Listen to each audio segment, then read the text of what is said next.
Topik kali ini bicara tentang keindahan materi atau aspek ketiga dari Vitruvius, yaitu Venustas.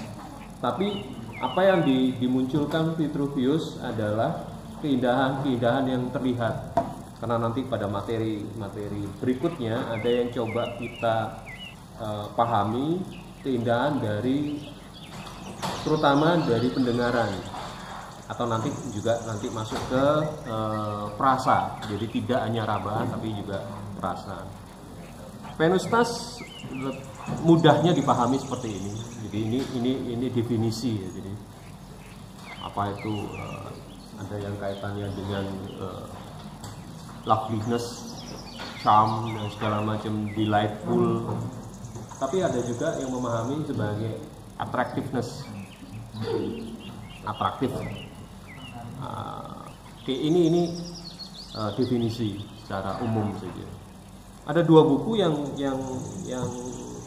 sebagai acuan dari paparan pagi ini, yaitu buku Experiencing Architecture, seperti ini bukunya.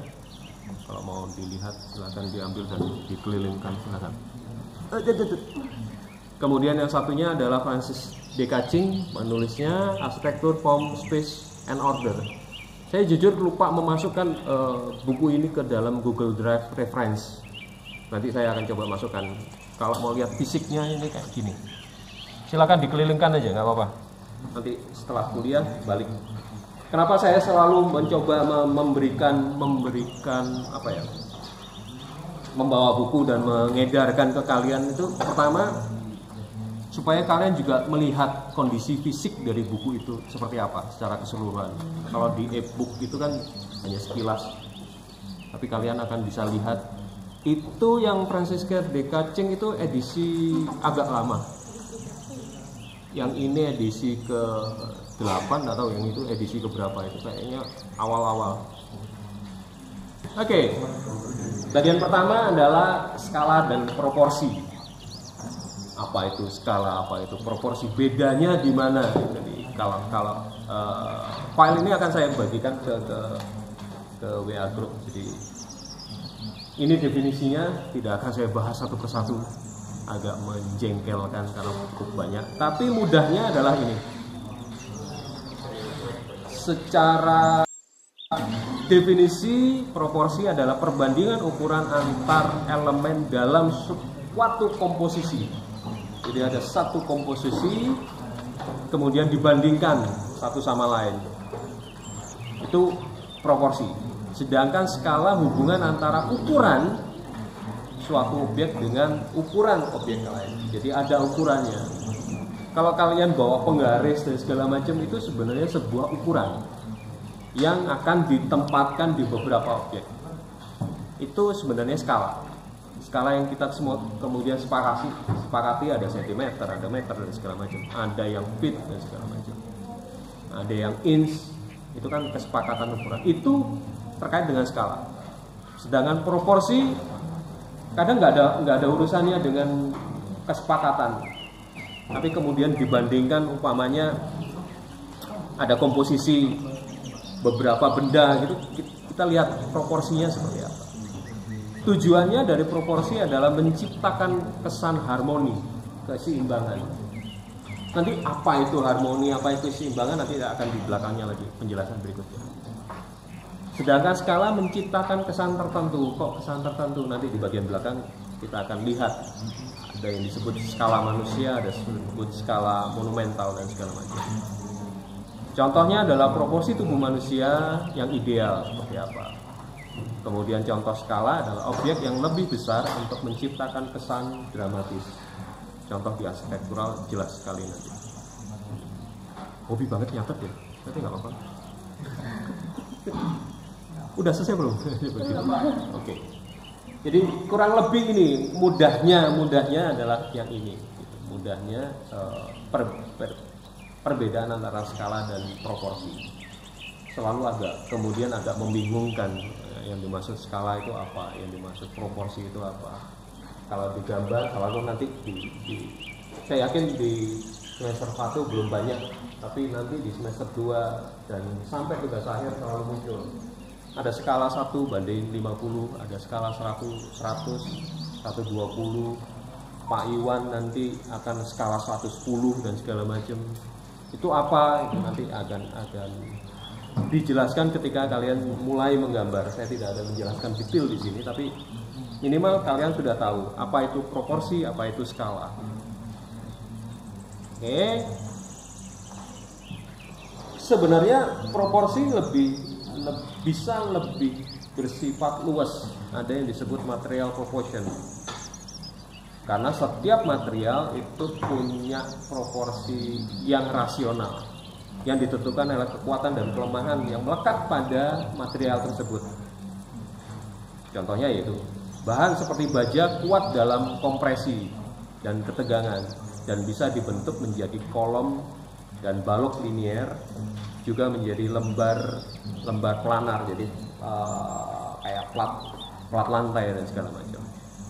Kayu menjadi fleksibel dan adil, bahan elastis. Jadi bisa, sebenarnya kayu itu bisa dilengkungkan dengan teknik tertentu.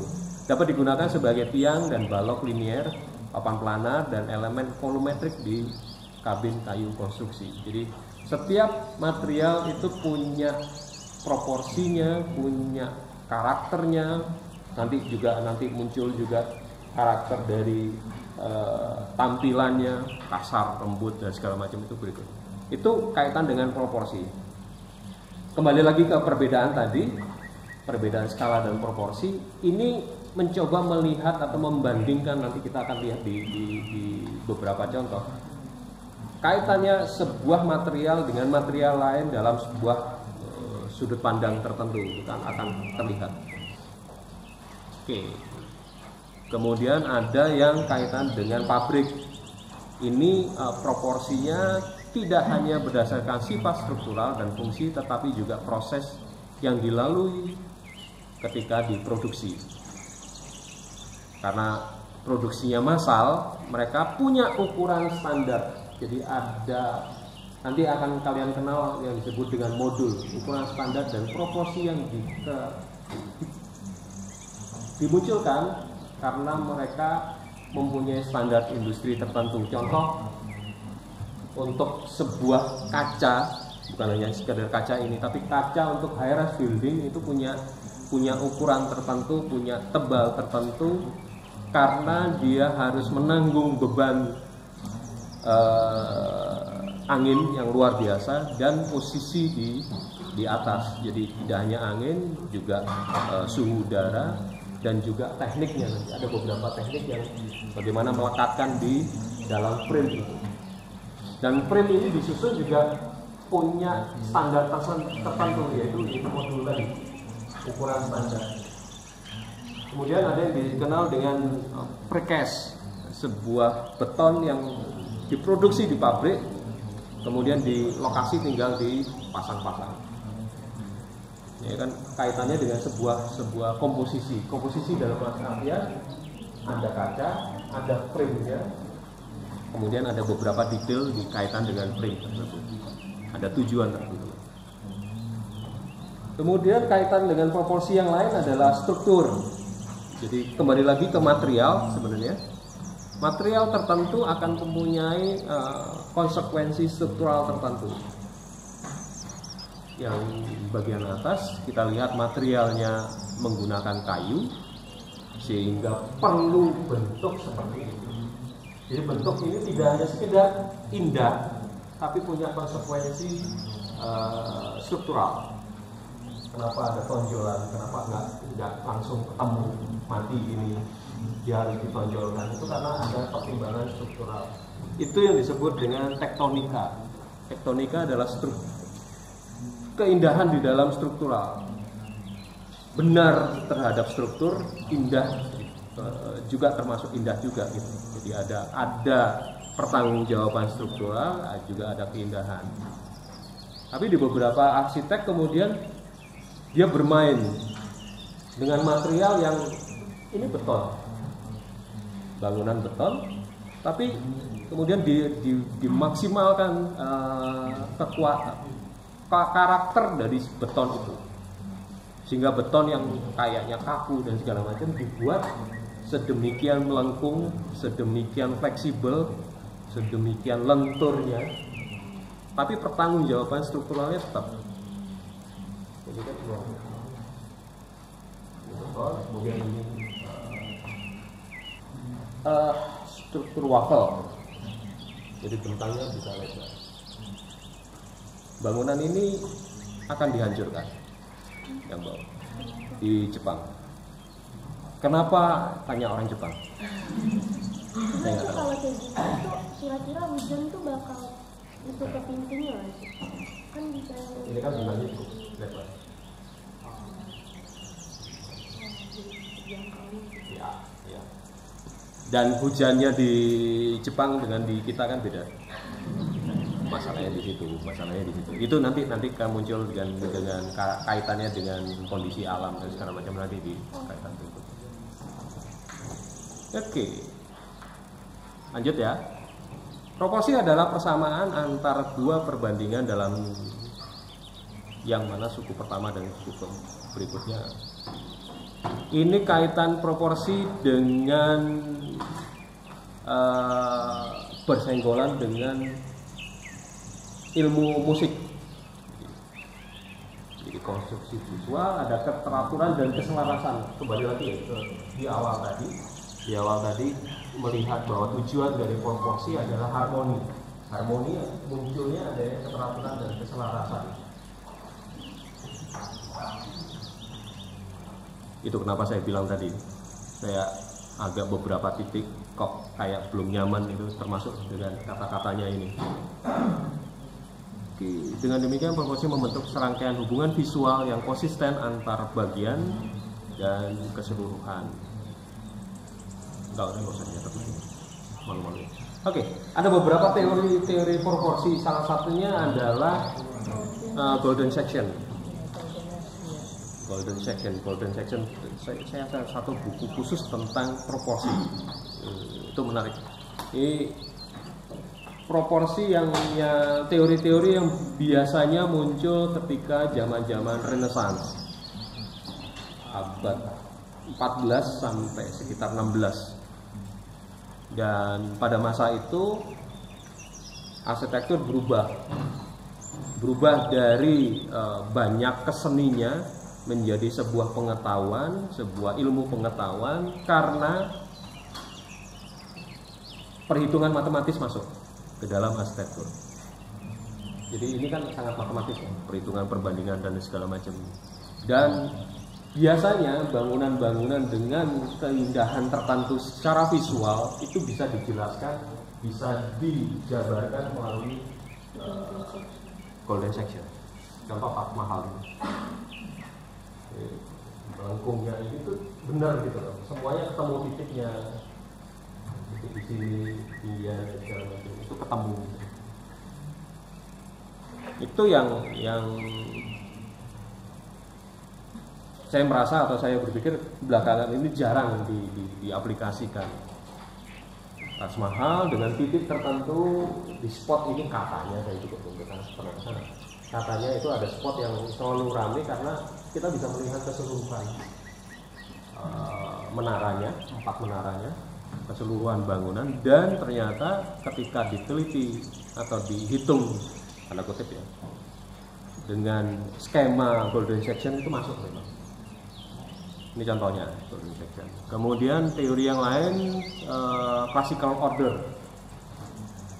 Kolom-kolom yang biasa digunakan atau yang memang digunakan pada masa Yunani yang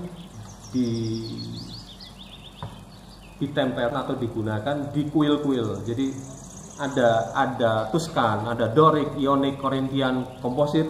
Itu kolom-kolom yang digunakan ketika masa Yunani.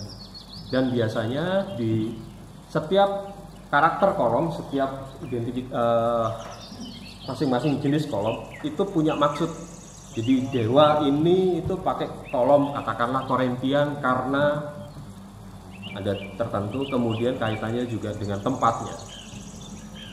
Jadi kolom Doric, Ionic, Corinthian itu ditempatkan di tempat-tempat yang berbeda karakternya. Nah, Pada masa perkembangan berikutnya,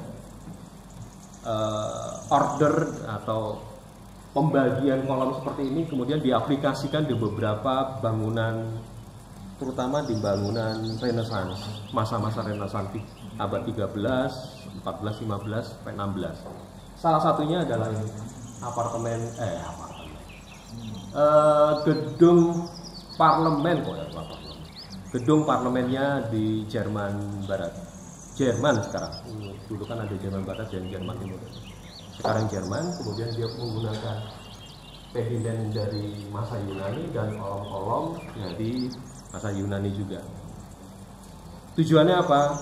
Kembali lagi ingin mengesankan kesan megah, mewah, dan keanggunan sebuah bangunan. Oke, itu proporsi yang classical order.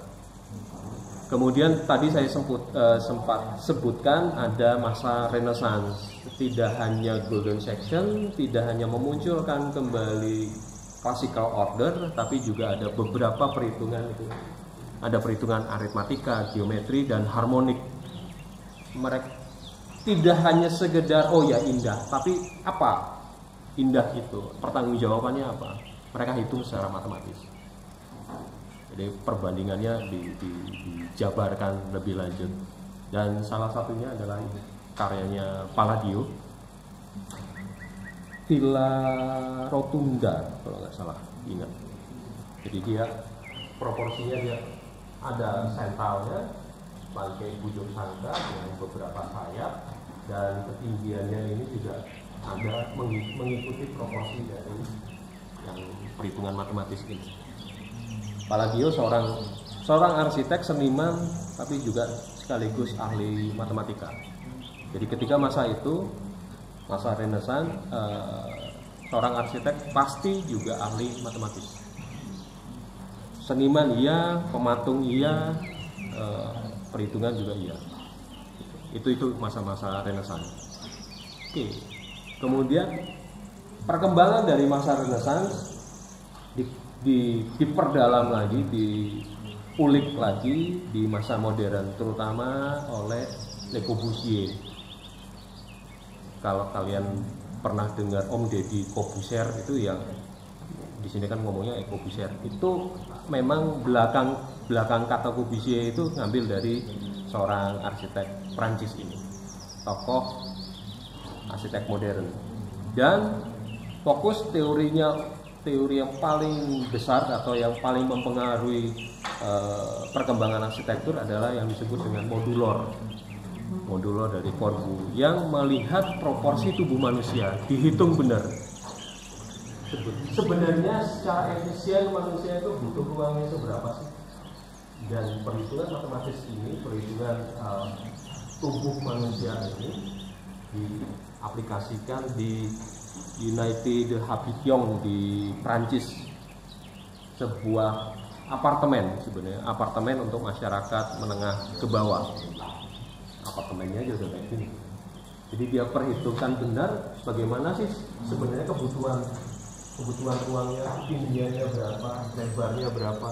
Itu benar-benar diperhitungkan, dan kemudian studinya dia ditempatkan di satu part, tempelkan di part dari apartemen ini. Itu modulor. Kemudian kalau di Jepang ada yang disebut dengan Ken. Tidak tahu apakah Ken ini muncul di Naruto apa enggak, saya tidak tahu. Sepertinya iya gitu kan, ada beberapa.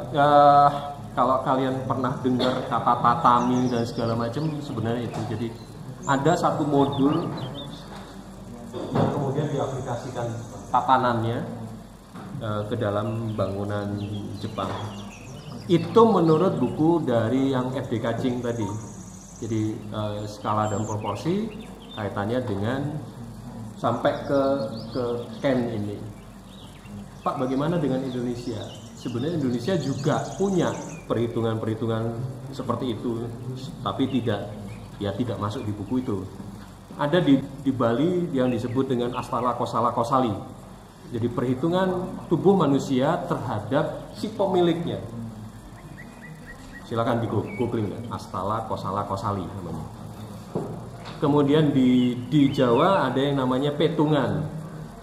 Petungan itu perhitungan proporsi seperti ini yang mencoba mengkaitkan sebuah bangunan dengan pemiliknya. Jadi setiap bangunan itu khas. Contoh rumah di Bali itu ukurannya menyesuaikan dengan si kepala rumah tangga di bangunan itu. Ukuran pintunya dan segala macam itu menyesuaikan benar dari pemiliknya. Petungan sampai perhitungan atapnya juga. Jadi panjangnya atap berapa, kemudian strukturnya, usuknya segala macam itu mengikuti si pemiliknya. Dari tangan, kemudian ini depan, ini tubuh segala macam. Iya, saya merasa bahwa itu sebenarnya sebuah apa ya? Saya mengistilahkan primitive feeling, ya. Pemahaman mendasar default. Kalau kalian buka pertama window dan segala macam itu kan ada defaultnya. Di otak kita itu ada defaultnya, sehingga di Jepang, di Eropa dan segala macam, tubuh manusia menjadi sebuah ukuran untuk tempat tinggalnya. Kaitannya apa dengan kenyamanan, kaitannya apa dengan keindahan dan segala macam. Sehingga di beberapa titik itu punya kesamaan ide. Tubuh manusia menjadi proporsi utama. Oke. Yang ini kemudian dilanjutkan apa itu yang disebut dengan human scale. Skala manusia, skala yang sesuai, skala yang nyaman untuk seorang manusia, skala yang humanis. Saya memberi dua contoh ini untuk sekedar ilustrasi. Kalau kalian lihat dua kafe ini, mana yang lebih intim dalam kita nongkrong, ngobrol? Yang kiri dari kalian, kanan dari saya. Kiri, oke. Kenapa? Tempatnya lebih kecil. Tempat lebih kecil, ini lebih pendek ukurannya segala macam. Sedangkan ini spesies kan, lebih tinggi dan segala macam. Mungkin kalau buat orang miskin Ya tergantung itu ya, tergantung aktivitasnya lagi. Kalau lebih ke relax, lebih tidak banyak mau ngobrol, lebih banyak melamunnya, itu nyaman banget. Jadi kalau ada kafe seperti ini, saya biasanya nanti dua dan di pojokan. Enak banget untuk melamun, enak banget untuk kerja. Sedangkan ini benar-benar untuk ngobrol, untuk sosialisasi dan segala macam itu enak. Jadi itu ya, kembali lagi ya, skala manusia itu ternyata tidak hanya indah, walaupun itu tanpa ornamen, tanpa segala macam, tapi justru keindahannya muncul ketika proporsinya atau skalanya skala manusia, skala intim dekat. Sedangkan ini dia meminjam alam, sebanyak mungkin alam bisa masuk ke dalam ruangan. Oke, itu tentang skala. Kemudian ada yang disebut dengan skala monumental. Ini biasanya untuk bangunan-bangunan publik, apalagi kemudian kaitannya dengan bangunan yang menjadi identitas negara. Yang ini adalah karyanya Oscar Niemeyer, sebuah ibu kota Brazil. Jadi ceritanya itu Brazil sekitar tahun 50-60, saya lupa pasti ya, memindahkan ibu kotanya ke dalam hutan Amazon. Brasilia, kalau kalian cek namanya Brasilia, itu agak masuk ke dalam, dan tapi dia bisa merancang sebuah ibu kota negara yang baru dengan konsep modern dan bentuknya seperti ini. Oscar Niemeyer dan Silaban di beberapa peneliti punya kesamaan. Kliennya bukan perorangan, tapi kliennya negara. Oscar Niemeyer itu dengan Brazil, Silaban dengan Indonesia yang diwakili oleh Pak Soekarno. Dan kebetulan Brazil dan Indonesia ketika masa itu merupakan negara besar penggagas non-blok. kaitannya ke sana, kaitannya panjang ya. Jadi dari politik sampai sekarang. Nah, kalau ini mau membandingkan dengan IKN silahkan, saya nggak mau ikut-ikut. Itu ya, jadi skala monumental biasanya digunakan untuk sebuah bangunan publik, bahkan untuk bangunan identitas negara dan segala macam. Oke. Di sini kemudian kita lihat bahwa proporsi dan skala dan segala macam itu punya keterkaitan yang kemudian irama, yang kemudian menjadi kajian kita berikutnya, bahwa proporsi skala itu bisa dijelaskan secara lebih detail, lebih masuk akal, lebih bisa diterima ketika kita bicara tentang irama ini. Irama mengacu pada setiap gerakan yang ditandai dengan pengulangan elemen dan motif yang berpola, interval teratur dan tidak teratur. Saya nggak tahu dari sekian banyak siswa di sini siapa yang pemain band. Pegang apa? Bass ya. Oke, pas. Karena bass dan drum itu yang pegang dasar ketukan kan, dasar irama. Itu yang kemudian saya sih menunjukkan bahwa arsitektur dan musik itu sangat-sangat dekat. Bahkan kalau lihat di buku F.D. Kacing itu ada irama, ada datum. Yang bisa paham sebenarnya teman-teman yang memang menikmati musik atau bahkan pemain musik. Datum itu ketukan. Ketukan pap pap pap. Sedangkan irama itu nanti kita lihat.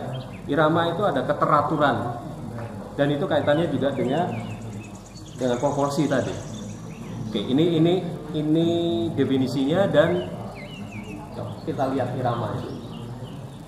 Dengan ekspresi yang macam-macam kita bisa melihat bahwa ada perulangan, ada irama yang sejenis dan ada proporsi yang pas. Dari model jendela kita bisa melihat iramanya.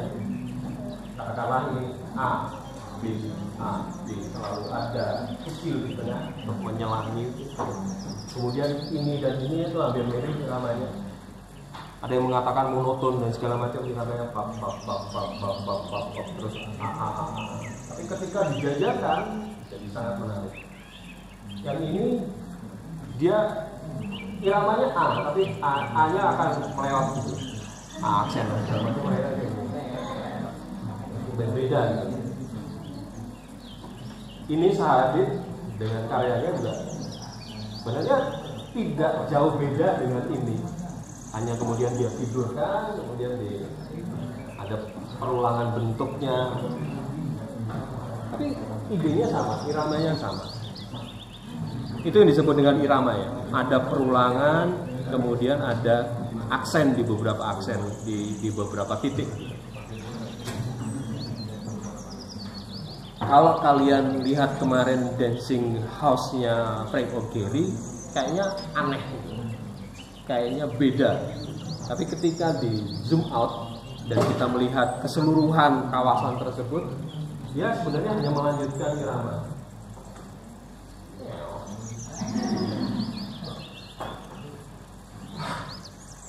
Iramanya sama, jendelanya sama, cuma karena di ujung dia kemudian garisnya juga dia ikut. Jadi di sini kalau ada videonya kan.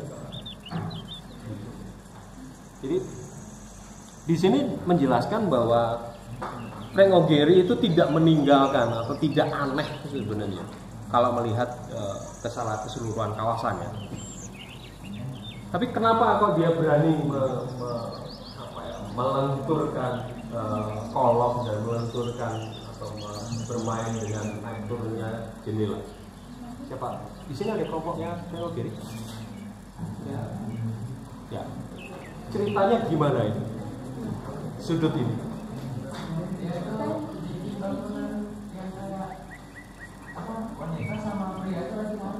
Ya, karena ini tapanya di Spanyol. Benar.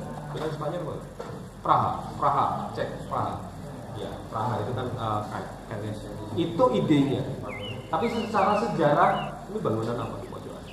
Tolong nanti dicek kalau saya salah informasi atau salah mengucapkan. Kalau nggak salah ini bangunan ini hancur kan? Bangunan ini hancur karena dibom dan segala macam.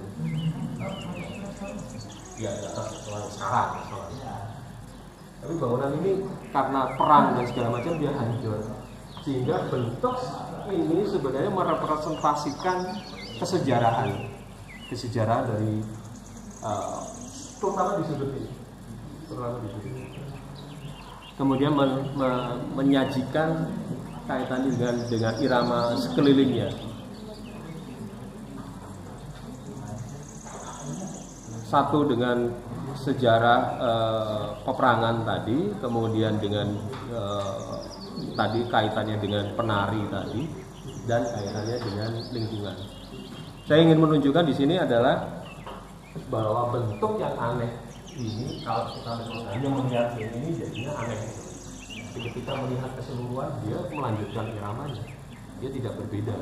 Nah, yang dilakukan Frank O'Gary dengan yang dilakukan Sahadid itu bukan sebuah pendekatan arsitektural yang benar-benar aneh, enggak. Dia hanya melakukan modifikasi, dia hanya melakukan plot twist dikit lah di bagian sudut itu. Oke. Bahkan kemudian si Rasmussen menyatakan bahwa kerja seorang arsitek yang berirama secara terus-menerus dalam proses kreatifnya itu akan memunculkan sense of irama. Karena irama itu tidak bisa dipelajari atau tidak bisa sekedar di pengetahuan dihafalkan, tapi benar-benar dilakukan, benar-benar terus-menerus dilakukan, sehingga yang selalu dikejar di dalam arsitektur adalah sense-nya, intuisi terhadap keindahan. Jadi sebenarnya bagian Venustas adalah bagian yang paling rumit untuk dijelaskan, karena dari semester 1 nanti sampai semester terakhir hal itu yang akan kemudian dipertanyakan terus-menerus. Oke, ini yang beberapa waktu lalu sempat ada celetukan mahasiswa di kelas ini juga kaitan dengan kasar dan lembutnya material atau textural effect. Dicontoh di buku Rasmussen, dia mencontohkan ada wadah yang dibuat oleh wanita Indian yang sangat kasar dari bahan dedaunan tumbuhan yang dikeringkan dan yang dibuat dari tanah liat. Dua tekstur yang sangat berbeda, yang satu sangat kasar rough, yang satu sangat halus. Dan kalau kemudian itu diaplikasikan di dalam arsitektur akan muncul juga dinding yang sangat halus seperti ini. Dulunya halus, ini agak kasar aja dikit. Tapi memang ada yang sengaja menggunakan batu bata supaya teksturnya muncul, supaya kasarnya. Ada yang kemudian berbeda, ada maksud tertentu. Ini sama-sama koridor, hanya ini melengkung, dia melurus dengan satu titik hilang. Oke. Gunanya apa? Ini aim to exchange both optical and tactical elements. Saya mencari arti kata tactical itu bingung. Bahasa Indonesianya apa itu? Tactical. Kalau di HP itu ada haptic, getar-getar gitu ya. Mungkin lebih mirip ke situ. Jadi kekasaran dan segala macam akan memunculkan perasaan berbeda di ujung jari. Saya tidak tahu yang lebih jago bahasa Inggris tolong bantu saya. Tactical element itu apa? Tactical element itu apa? Yang tidak hanya sekedar muncul di bangunan dan sekitarnya,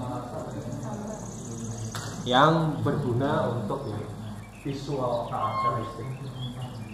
yang dari jauh dan segala macam. Itu tujuan dari kenapa muncul tekstur di dalam bangunan. Kemudian jadi ingat ada satu gaya bangunan di akhir arsitektur modern di sekitar tahun 1960-70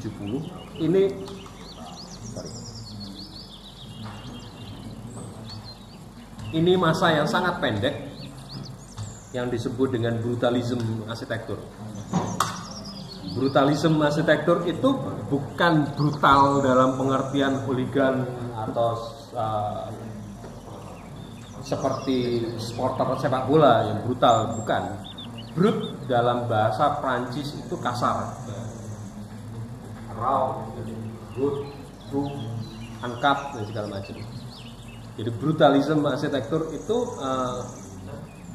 sebuah usaha untuk mengcounter atau mengkritik apa yang terjadi di arsitektur modern yang wujud bangunannya itu wujud bangunan yang sangat halus, wujud bangunan yang sangat clean seperti ini. Sehingga brutalisme arsitektur secara bentuk mungkin agak berbeda, permainan bentuknya lebih berani, plus materialnya adalah material beton kasar. Jadi beton yang tidak di finish tapi dia ada apa? Warnanya jadi warna abu-abu dan segala macam. Ini yang terakhir, daylight arsitektur. No? Gimana? Ya itu yang serunya. Kenapa ini jadi seru? Karena elemen ini elemen yang tidak bisa diprediksi sebenarnya. Elemen yang tidak bisa diduga efeknya di dalam bangunan. Karena kan selalu berubah dari pagi sampai sore, itu selalu berganti titik masuknya. Ini karyanya Francis Kere di Afrika, Gambia. Sebuah sekolah dasar. Di bagian atas memang dilobangi. Jangan tanya hujannya gimana kalau hujan ya. Di Afrika itu sangat jarang hujan, jadi tenang aja. Jadi memang dilobangkan supaya dia mengambil kesejukan dan segala macam. Tapi yang menarik adalah bayangkan matahari itu akan bergulir dari timur ke barat atau di Afrika gimana? Tapi posisinya kurang lebih sama. Tapi kan bayangan ini titik-titik ini akan berganti dari waktu ke waktu. Itu yang dicatat oleh si Rasmussen. Daylight alone arsitektur cannot control. It change from morning to evening, from day by day. Jadi sangat terus berubah. Tapi kemudian di masa sekarang sinar matahari itu menjadi sangat sumber inspirasi, tidak hanya sekedar tadi karena berganti dan segala macam, tapi juga sumber energi. Dengan menggunakan fotovoltaik dan segala macam itu sangat berguna. Plus efek dari pandemi kemarin, salah satu yang paling penyembuhan atau pencegahan yang paling gampang adalah diminta berjemur ya. Nggak tahu kalian apakah diminta berjemur dari jam 8 sampai jam 10, efektif itu. Jadi tentang kesehatan, tentang kenyamanan seperti ini. Kita tidak perlu pakai lampu di siang hari karena cukup, dan efeknya ada macam-macam, kenyamanan visual dan segala macam. Tapi juga ada beberapa arsitek kemudian mengeksplor habis-habisan. Karya Tado Ando, Church of Light, yang tengah karyanya Le Corbusier, Notre Dame di Roskam, dan karyanya Ridwan Kamil di masjid di Kota Parahyangan Baru.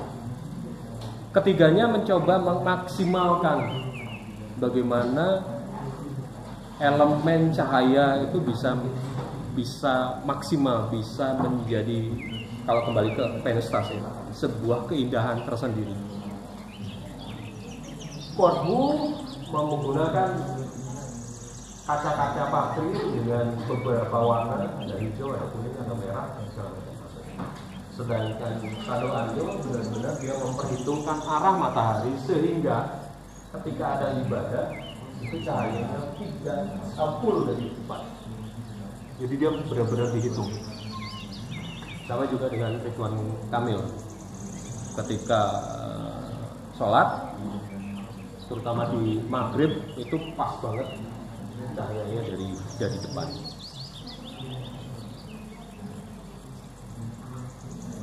Contoh lain adalah Adi Purnomo, Mamo, yang benar-benar meng-create, ini ada keterangannya. Ini ada dua artikel yang berbeda. Ini artikelnya Adi Purnomo, ini artikel lain. Tapi ada kesamaan. Arsitek use natural light to create a sense of comfort and well-being in space. Jadi kenyamanan tidak hanya kenyamanan fisikal semata, tapi juga kenyamanan, keindahan dari mata. Adi Purnomo dengan Studio Cahaya adalah sebuah proyek rumah tinggal, tapi sekaligus galeri. Kebetulan kenapa dia mengambil ide dasar sebuah sinar matahari? Karena kebetulan yang punya galeri, yang punya rumah adalah seorang fotografer dan pematung. Jadi cahaya menjadi aspek paling penting dari pasangan suami istri ini. Sehingga Adi Purnomo kemudian melakukan studi, mensimulasikan bentuk yang setelah dipilih. Jadi dia bikin 100 maket studi massa, kemudian diuji, dipilih, ada beberapa kalau nggak salah sekitar 5, kemudian diujikan, disimulasikan dari pagi sampai sore, itu cahayanya maksimal. Ketika masuk di dalam ruangan, efeknya apa? Dan efeknya adalah ini jadinya. Itu skema potongannya, ini skema untuk aliran udaranya. Jadi sebuah elemen yang tidak bisa kita kontrol itu bisa justru menjadi sebuah keindahan tersendiri, dan ini masih jarang. Artinya menggunakan elemen sinar matahari, natural light itu menjadi sebuah elemen keindahan itu di dalam arsitektur itu sangat-sangat jarang, dan biasanya memang perlu intens. Artinya intens, sekarang kita bisa simulasikan arahnya jatuhnya sinar matahari dan segala macam. Tapi bayangkan ketika zamannya Corbu, ketika zamannya Tado Ando, simulasi-simulasi itu tidak bisa dilakukan dengan mudah. Umumnya ini, quality of life is much more important than general recognition. Jadi ini potensi yang luar biasa yang bisa dikembangkan. Saya lagi ngejar buku ini entah agak sulit didapat.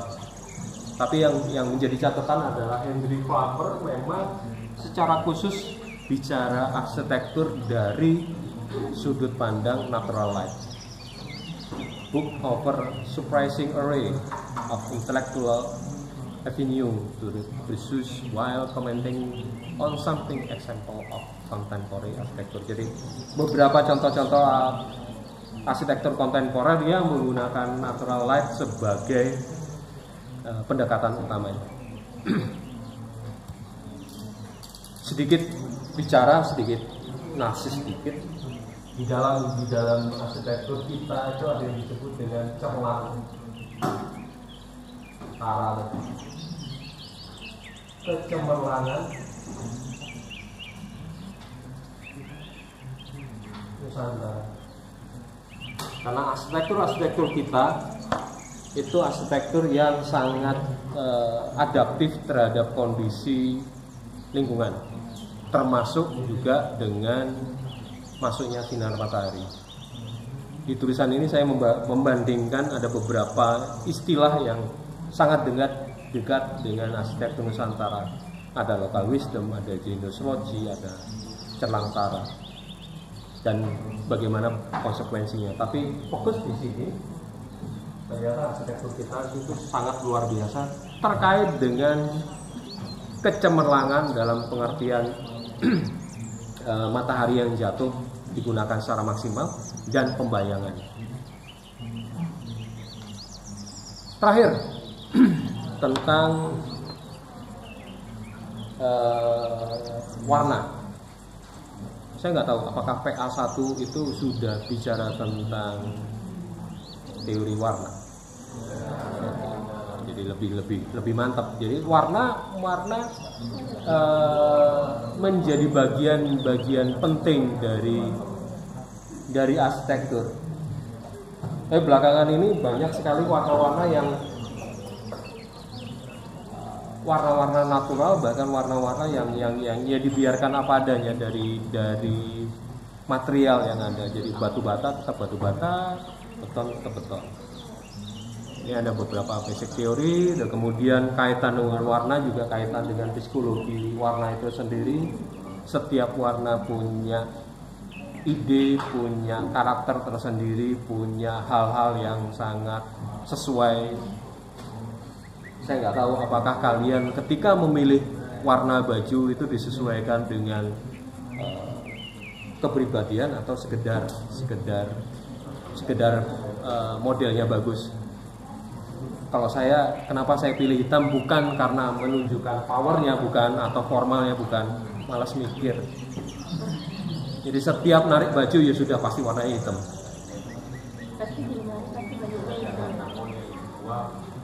Jadi kalau ada beberapa teman dosen yang mengatakan nggak pernah ganti baju, ya biarin.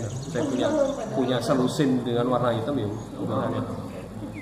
Saya model apapun jadi penting hitam. Karena satu, malas mikir, kedua kalau kotor atau kalau segala macam itu nggak terlalu pengaruh. Oke. Yang kemudian menjadi pertanyaan nanti di tugas adalah kenapa bangunan ini indah? Bukan karena pemiliknya indah kalau bukan atau apa gitu. Tapi kenapa? Kita silakan jabarkan.